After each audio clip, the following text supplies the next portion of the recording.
My parents got divorced when I was 16. And, there are things that just really stick in your mind when you're young. And I'll always remember that day. After that, my parents separated, my life kind of took a turn, and I think it wasn't long after that I was introduced to drinking with guys. We'd go to the basketball games, the football games in high school, and we'd drink a little bit.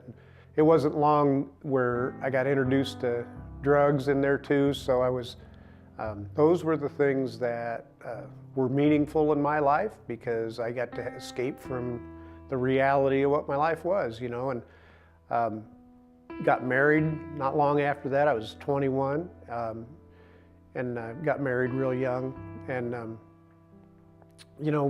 through that marriage, there was a lot of sin in that marriage. There was a lot of drug use in that marriage. That the drug use intensified. Things like that are not, that's not how I wanted to live, and I knew it, but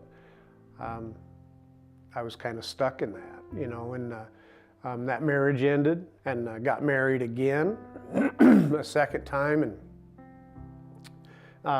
a few years later, my son Tyler was born, and that was a joyful event in my life, and in our marriage. There weren't many times in my life where I was actually living in God's world and in the moment of my life without some kind of something influencing the way I felt or the way I acted.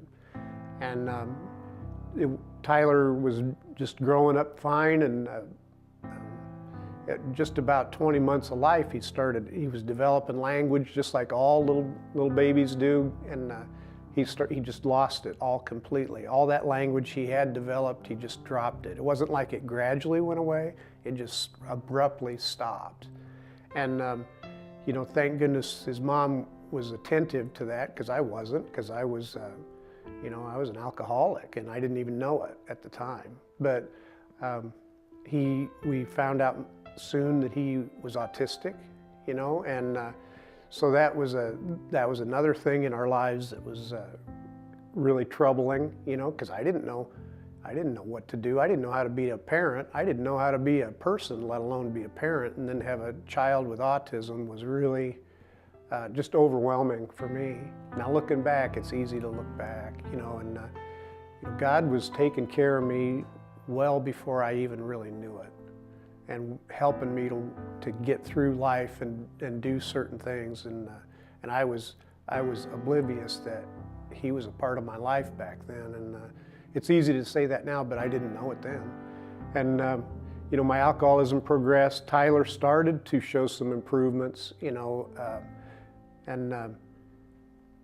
don't know, it was in the middle 90s, I realized that my drinking was more than just a problem. And through some events that happened, I sobered up and started hanging around people that were living that kind of a lifestyle. I knew that my life wasn't where it should be. I knew that things were changing. My life was getting better, but I just knew that I just had a sinful life. I didn't know it at the time that it was a sinful life, but I just didn't feel like there was something missing, was what was really the point. And and I'd always thought, well, I'll just try a little harder next time. Maybe God will look on me with grace if I just try a little harder next time, and I'll just do a little better, and I'll just, it was all about works. That's what I thought. If I just do this, that might help, and that marriage ended up failing as well. So I've now divorced 2 times. Jackie and I met through my sister, through her wedding, and when we started dating, and it's no mistake that that our lives came together how they did, that God's at work.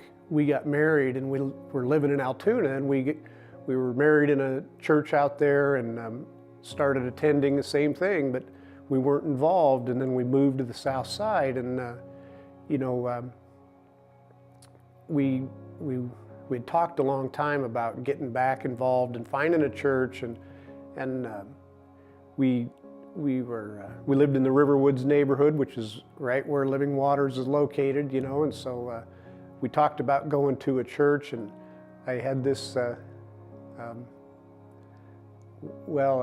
I had this feeling about going to a church and a school, and I just thought, I don't know about going to a church and a school. It just doesn't, just doesn't seem right, you know. And so we went a few times, and I'll tell you what, the first time we went, I was just so attracted to it, and I was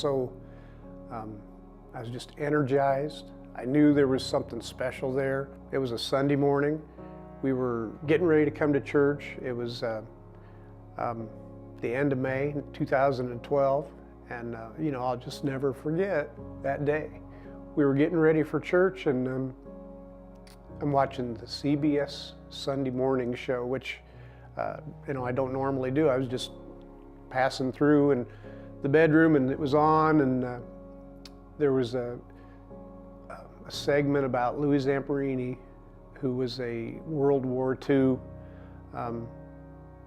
soldier who was taken prisoner by the Japanese, and they were talking about how he sought out those prison guards and wanted to forgive them for the treatment that he'd had to suffer through. And you know, and right at that moment, I just thought about, gosh, you know, I have just spent my whole life condemning myself and thinking that if I just tried a little harder next time, that maybe God would think I was good enough. And you know, it was all about forgiveness. It was all about me forgiving myself through Jesus Christ, because He did it for me. He took it. He took all of my sin, and He bore it on the cross, and He forgives me for all of it. And so that Sunday, you know, we go to church that day. It happens to be a communion Sunday, and Pastor Josh is standing up there, and he's just talking about, you know, if you haven't accepted Christ's forgiveness in your life and accepted Him in your heart, now would be just a perfect time to do it. And I just, you know, that was one of those crystal clear moments in my life, and that I remember how he said it. I remember that day. I remember what happened, and the fact that I'd heard that segment on the CBS show about forgiveness, and I just, right then I thought, you know what, I need to accept Christ right now, and I'm going to do it right in my seat right now. And you know, because everybody kind of prays before they go up and take communion, and so I did that, and I accepted Him right then and there, and asked Him to be a part of my life, direct my life, be my Lord and Savior, lead me through the rest of my life. And you know, then the next, I think we were meeting on Tuesdays with Josh and Jim and Jackie, and so we were all talking about things and how's everything going, and you know, that's when I told him, well, Sunday at communion, I accepted Jesus. And oh, he jumped up, and he was all excited, and Jackie was crying, and Jim was excited, and I was crying, and because, you know, it just is, it's life-changing when you accept Christ. It really is. You know, Jesus died for me, hung on a cross, and suffered because He had a love for me, and He chose me, and He wanted to draw me to Him. And you know, my life will never be the same because of that, because of what He did, and just coming to Living Waters and being around people, fellow believers that think the way I do, that understand, you know, how I think and how my life is, and they're encouraging. It's just it's a very, very special place to be.